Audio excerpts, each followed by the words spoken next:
president is an enormous figure around the world. He represents the most powerful nation in the world. And people have, I think, gradually over the last 3 years come to respect both how tough he is, but also how much he wants to reach out and to expect the other country to also be tough. Trump isn't for a one-sided American nationalism. He's for representing American interest and assuming, for example, that Modi will represent India's interest or that Xi Jinping will represent China's interest, but there ought to be a tough, direct, honest negotiation. And of course, almost everywhere he goes, the president's a salesman, so he brings back $3 billion in contracts for helicopters. Not bad for a day's work. Yeah, and to your point about negotiations, the president referring to intense negotiations with his friend, Prime Minister Modi, on a broader trade agreement, because as you suggest, this is not just something he's going to bring back one-sided. He knows this is a give and take. Right, and India's had a long history of being an extraordinarily protectionist country. It goes all the way back to the founding of India after World War II as a country.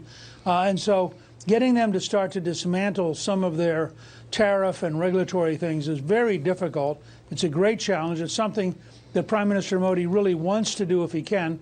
He was a brilliant leader of the province, the state of Gujarat, and really helped raise the tremendous high technology economy in that state. He'd like to be able to do that for all of India, and he knows that requires him to lower the tariffs and to deregulate. But during this news conference, though, obviously domestic politics coming up, in particular this case before the Supreme Court about whether the government can deny visas to non-citizens entering the U.S. The president fired up about Justice Sonia Sotomayor's dissent, where she wrote in part, quote, "It is hard to say what is more troubling, that the government would seek this extraordinary relief seemingly as a matter of course," she wrote, "or that the court would grant it." The president lashing out at both Justice Sotomayor as well as Justice Ginsburg, who you saw in that photo, who going back to 2016 called the president a faker. She later apologized for that. What do you think about the president saying it's time for some of these justices to recuse themselves?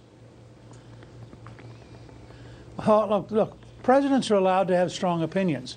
President Franklin D. Roosevelt tried to pack the court by adding a whole bunch of extra justices because he was so mad at the court for blocking parts of the New Deal. So it's not unusual for presidents to not always be happy with the Supreme Court. This president's already added 2 justices. I suspect if he gets reelected, he'll add another couple justices in his second term. He will leave behind a court much more conservative than it would have been if Hillary Clinton had won or if Bernie Sanders wins. So I think he'll eventually get there. But Trump, I've never seen a president more dedicated to the principle that he's allowed to speak his mind as though he is a normal citizen, which of course he's not. He is the president of the United States.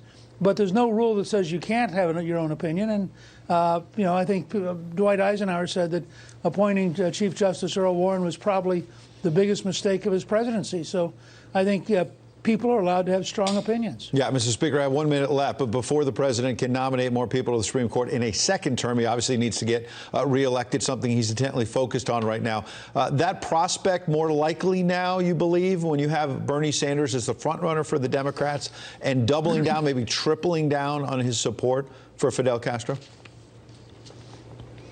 Well, sure. Look, I think Sanders is such a radical that he may well take down the Democratic House and cost the Democrat seats in the Senate, much like, say, George McGovern did in '72. The president's greatest challenge right now, though, is to look at the impact of the coronavirus on the Chinese economy and through the Chinese economy on the American economy, because he can't run as the jobs president if we end up in a downward spiral pulled by the Chinese, the Chinese economy is shattering right now. And it's the second biggest in the world. So the president has to focus very much on what do we need to do to keep America growing no matter what happens in China.